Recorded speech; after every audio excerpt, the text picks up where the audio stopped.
Hey guys, how you doing today? I thought I'd go ahead and do up a quick video on how I dip tube baits. It's something I haven't really found a lot of good information online about how to do it. It seems kind of like everybody's keeping trade secrets for themselves, and very few people want to share much information about how this is done. It took me a long time to finally figure out a process that worked for me.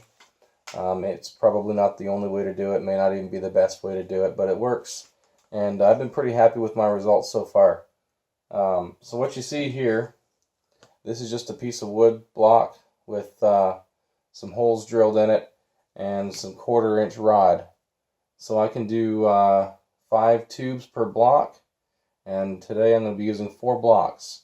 As you can see, I've got the blocks numbered. This is block number 1, block number 2, 3, and block number 4.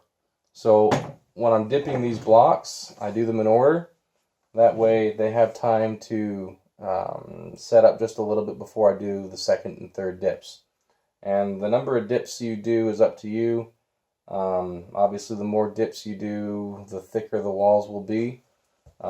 If you can play around with the different diameter rods as well.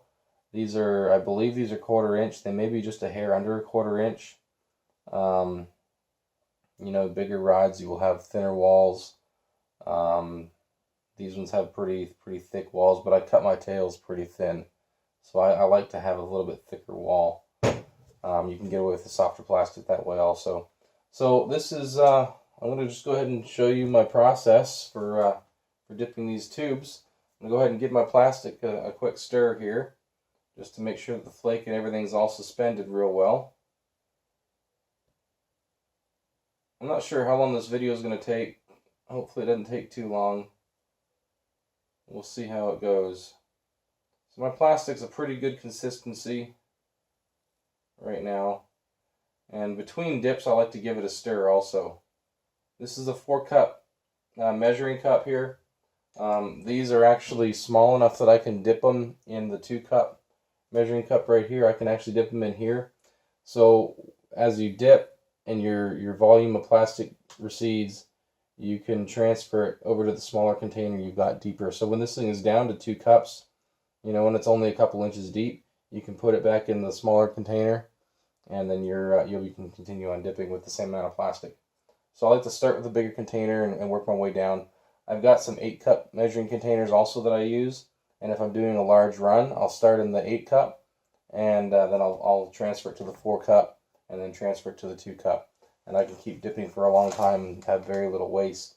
And then at the end, I can remelt the plastic again and do it all over again. So here's my process. It takes a little bit of a, you gotta be very careful, watchful eye on the plastic when it's on the rods. So I just dip it straight down, like so, and I've got marks on the rods that show me where 3 1/4 inches is, which is the ideal length for a smallmouth bass tube that I like to use. So there it is. There's the first dip, and I like to go back down. I can see the plastic sags just a little bit, and now it's about done sagging, so we'll go ahead and set that one aside and go on to block number 2 and do the same thing. Let the plastic run off the tubes. Flip it up. Flip it back over. Keep an eye on the plastic. You can see it moving.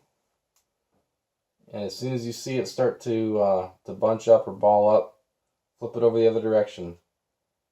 And when you stop seeing it moving, you can set it down. So there's block number 2. On to block number 3. Right on down into the plastic to the 3 1/4 inch mark, which is what I'm doing these tubes at.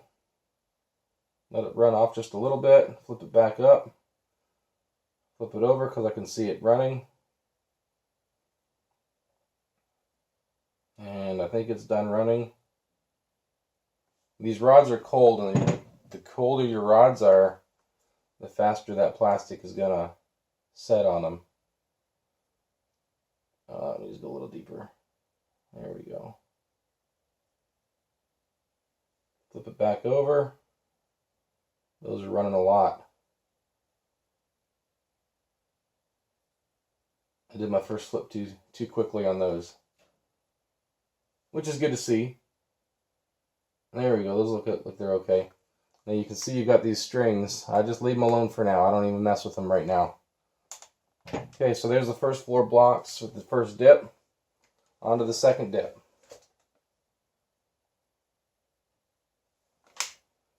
You can see those tubes are building up already. Let the plastic run off a little bit. Flip it back over. Watch for runs.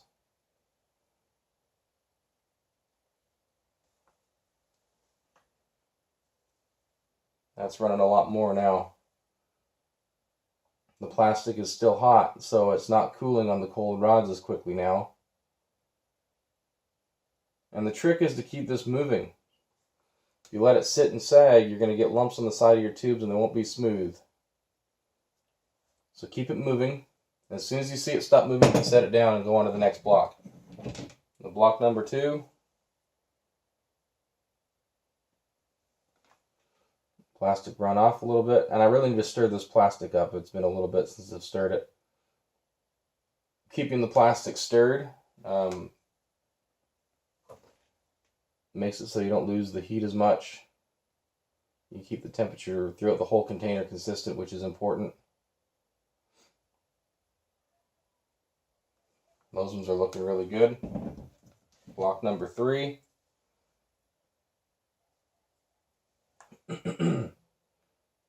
Let that plastic run off of there.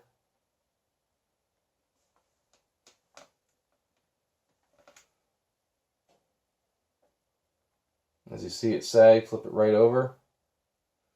Keep it moving. That's how you get a smooth wall finish. And maybe I'll show you what it looks like if you don't keep it moving. We'll go ahead and wreck one of these blocks. So I'm going to let this plastic, stir this plastic up a little bit. Get that flake resuspended. Make sure that the temperature is consistent all the way through. Give it a good stir.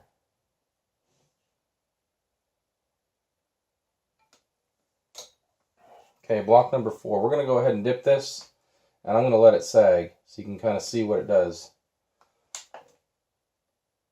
So we'll flip it back up. And you can maybe see it. You see that plastic running, and you're getting a lump right there, lumps on them. So that's what happens if you don't keep it moving. You got to keep this stuff moving. Okay, back to block number 1. This is dip number 3.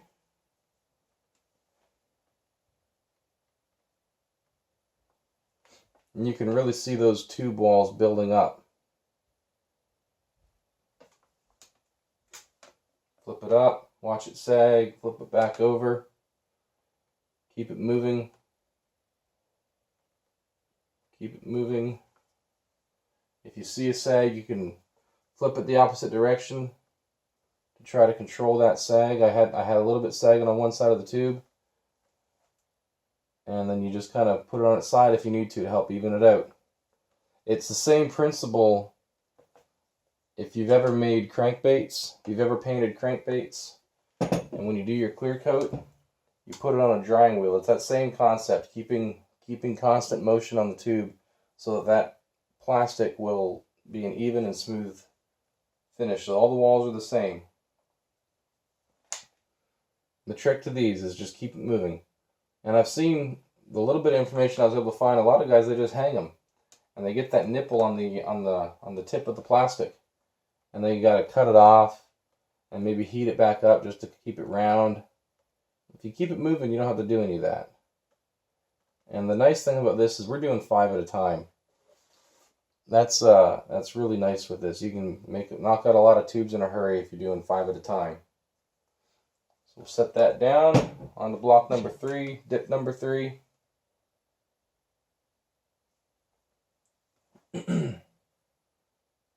Let that plastic run off of there. Flip it up. Keep it moving. Rotate it around if you need to. Keep it moving. And that plastic is almost set. Flip it back up. That's good to go. Now this is that block we wrecked because we didn't move it. So we'll go ahead and dip it anyway, just for kicks. Now, if you just let it hang, we'll just let this one hang because it's already wrecked, so we'll just let it hang. And I'll show you what I mean. If you let this hang, you're just going to have all that plastic running off of there. You get these strings. You can pull the strings off.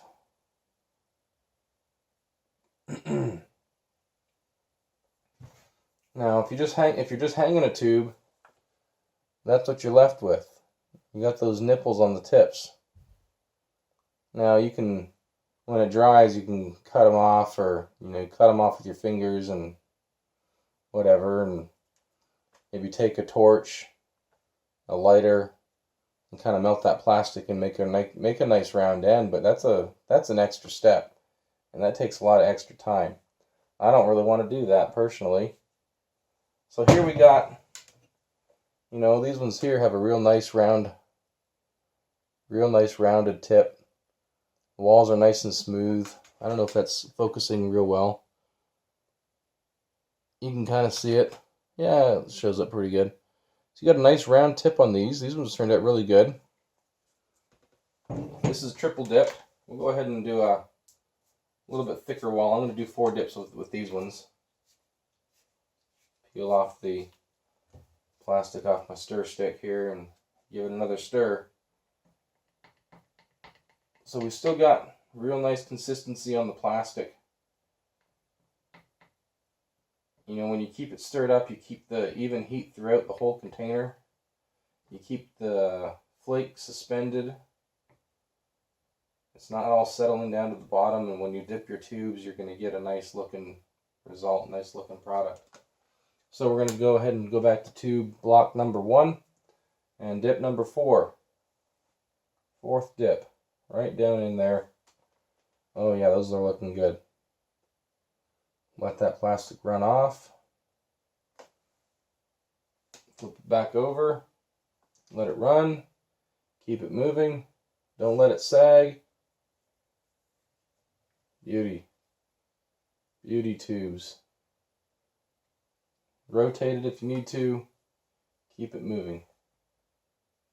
There you go. Those are good right there. Those are going to be killer tubes.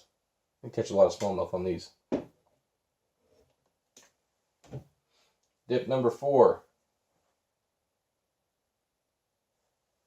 And I'm going to do a separate video cutting the tails on these.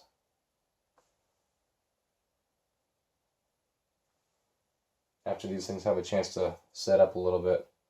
So dip it, keep it moving, don't let it sag. And see right there, it's trying to sag. There we go. That last dip I can see I've got a sag right there. I set it down too early. It's got a sag on that set of tubes there. You know what? I'm going to leave these as triple dipped, and those are quadruple dipped, and these are garbage. Oh, another thing I didn't do that I should have, and I'll just tell you about it anyway. When you're taking these off the rods, like these are cool enough now I can take them off because it's been a while since I dipped them. You just slide them. They just slide right off of there. Just like that. Nice and easy. I don't have a container here to put them in. You just toss them in I keep a plastic bin or whatever, and I'll toss them in as I pull them off. They come off pretty easy. But they come off even easier if you rub a little bit of worm oil on the rods before you start. Worm oil, I use plastic softener. It's essentially the same thing.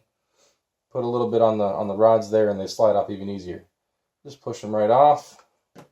Throw them down. These ones are garbage, so I don't really care about them. Pull it off. And these will still work, even though they don't look very good now. We went ahead and wrecked these ones just for demonstration purposes, but those will still catch fish. And they're still not, those aren't the worst tubes you'll see, but they've got a little bit of sag on the side. You can kind of see where it's been running and sagging. Doesn't look very good. And they got that tip on there, which you can pull off, but that's not a real nice round tip. These guys here, those are just about perfect. Really nice. And we just did 20 tubes, I don't know. The video says 15 minutes, but if you do it, you can do it even faster than that. I'd say I could probably do 20 in 10 minutes. Would be my guess. And if you have more blocks, I need to make some more of these blocks. These are real simple to make. You cut your rod to the desired length, and these are just press fit in there. You measure your rods, you get a bit that's the same size, and you push it in there, and there you go. You got your tube block ready to go. Really easy. Not a whole lot to it. And there it is. Tube block ready to go. And I think I could fit 6 on here instead of just 5. I think the next set of blocks I make, I'm going to do 6 of them instead of just 5. And that'll give me an extra tube per block. I think I could probably have 100 rods on a go and knock out a batch of 100 tubes in a real hurry. So we're going to go ahead and sign off now. That's the dipping portion. I'm going to go ahead and do up a separate video on cutting the tails. And so if you want to give this a try, if you like what you're seeing, like the video, subscribe if you would. Yeah, that's pretty easy process. And the more you do it, the better you'll get at it. It takes some practice. There's a little bit of a learning curve to it. But once you get it down, you can knock out a lot of tubes in a hurry. And for me anyway, these are the most effective baits. I caught more fish on tubes last year than probably anything else combined. And the smallmouth love them. You catch a lot of variety, but I use them for smallmouth more than anything else. These are going to be killer. All right. Guys, have a good day. Thanks.